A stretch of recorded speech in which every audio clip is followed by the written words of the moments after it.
बेटी मैं बाजार जा रहा हूँ, शाम तक लौट कर आऊंगा। यदि मेरी सारी लकड़ियाँ बिक गईं तो तुम्हारे लिए कोई सुंदर सी वस्तु जरूर ले आऊंगा। आपकी इच्छा पूरी हो बापू, पर जरा सावधान रहना, क्योंकि बाजार में बहुत सारे मनहूस लोग होते हैं। वहाँ कुछ लोग पैसा बनाते हैं और कुछ लूटे जाते हैं। लकड़ी बेचकर जल्दी से घर लौट आना, मैं खाना बनाकर आपका इंतजार करूँगी। ठीक है बेटी, मैं तुम्हारी बात का ध्यान रखूंगा। लकड़हारे ने लंगड़े व मरियल घोड़े को लेकर बाजार की ओर रवाना हो गया।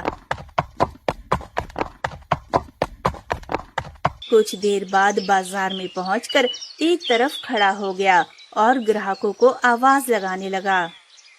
लकड़ियाँ ले लो, सूखी लकड़ियाँ ले लो।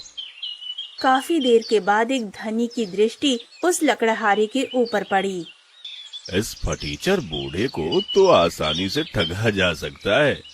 वैसे भी वो शकल से ही जन्मजात मूर्ख लगता है। ये सोचकर वो धनी लकड़हारे के पास पहुंचकर बोला, ए लकड़ी वाले, सारी लकड़ियाँ बेचनी है? बिल्कुल बेचनी है हुजूर, लेकिन कीमत क्या देंगे? तुम ही बताओ क्या कीमत चाहते हो? 2 चांदी का सिक्का। सौदा महंगा है। खैर, क्या तुम लकड़ियाँ जिस हालत में है उसी हालत में बेचोगे? बेच दूंगा हुजूर, भला इसमें मुझे क्या एतराज हो सकता है? तब ठीक है, ये लो चांदी का 2 सिक्का और अपने मरियल घोड़े को लेकर जल्दी से मेरे पीछे पीछे चलो। बहुत अच्छा हुजूर। सिक्का लेने के बाद लकड़हारा बंसीराम अपने घोड़े को लेकर धनी के पीछे चल पड़ा।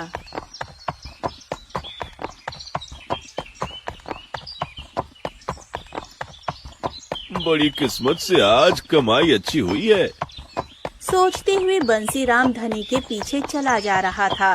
कुछ देर बाद धनी लकड़हारे को लेकर अपने घर पहुंचा। लकड़ियाँ यहीं छोड़ दो और तुम जाओ। जैसी हुजूर की आज्ञा। कहकर लकड़हारे ने जैसे ही घोड़े से लकड़ियां उतारने की कोशिश की, तब कमबख्त लकड़हारे, रुक जाओ। ये तुम क्या कर रहे हो? हुजूर, मैं तो घोड़े से लकड़ियां उतार रहा था ताकि घोड़े को ले जा सकूं।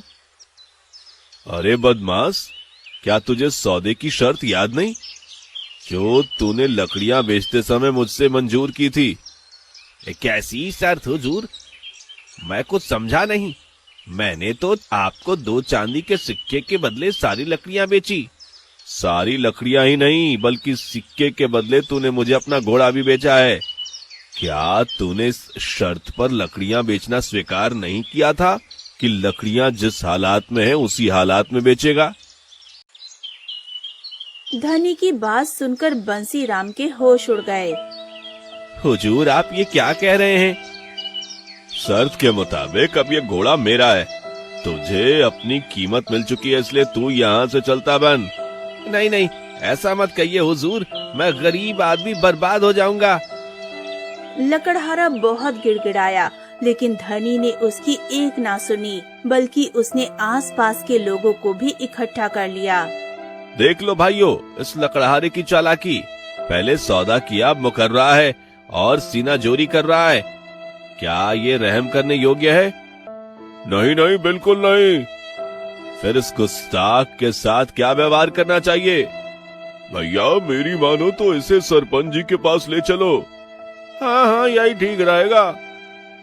लोगों के कहने पर धनी व्यक्ति ने लकड़हारे को सरपंच जी के पास ले गया, जो कि उस धनी का घनिष्ठ मित्र था, और उसने सरपंच को सारा किस्सा सुनाया। सारी बात सुनकर सरपंच जी ने अपने मित्र के पक्ष में ही फैसला सुनाया।